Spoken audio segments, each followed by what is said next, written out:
Okay, good morning mga ka-Ride Technology. Ito pa rin po ang inyong profesor. At ang pag-usapan natin ngayon ay ang ube.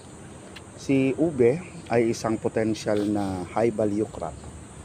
Especially sa mga area na medyo maganda ang distribution ng kanilang soil. Kung saan ay meron silang mga volcanic soil, yung mga river sands, or yung itong ating medyo buhagag na lupa.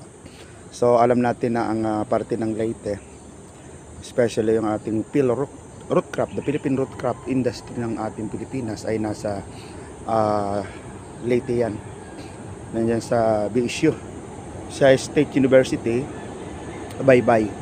At sila talagang leading sa production ng ube pagdating sa planting material, dahil sila ang may mga registered variety. So this is a collection of ube ng Bureau of Plant Industry, yan, YAM. So yan yung kanyang collection number. Yan, meron yung number.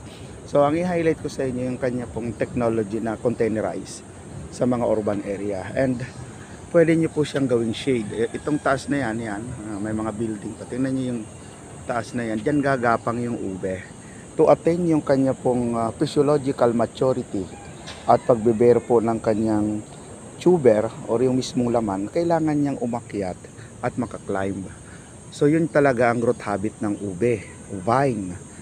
Yung kanyang technology ay kailangan paakyatin siya. So because of climate change, yung ating hindi natin makontrol yung ating field and area, ang nagiging challenge is kakulangan sa ating planting material at even the production itself.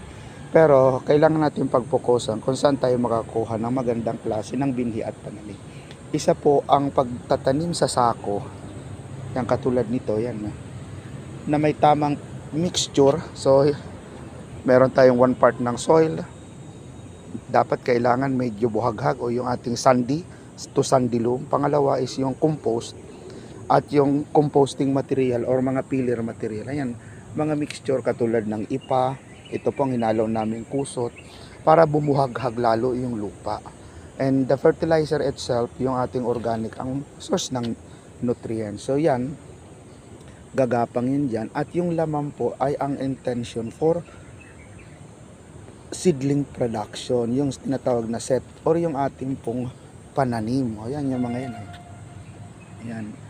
Kasi kailangan nating ma-ensure na available at maganda siya. Kapag nasa sako, yan, buo siya. Pag nasira ni sako after 8 to 10 months, malinis at makukuha mo ng buo at may harvest. At pwede mo nang i-production sa other area or sa field. So, using by bamboo, yan, bamboo pole para umakyat. So, kung meron kang maliit na espasyo, you can plant sa isang area ng almost 1,000 sa isang square meter. Kung may distance ka ng mga 1 meter by 1 meter o di 1,000 square meter, probably meron kang almost 500 to 1,000. Lagyan mo lang ng spacing na daan. Yan. So, yun lang po. Kaunting kaalaman para sa ube. Bye-bye!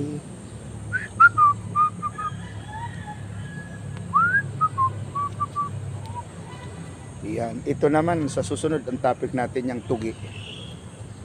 Bye-bye! Ube.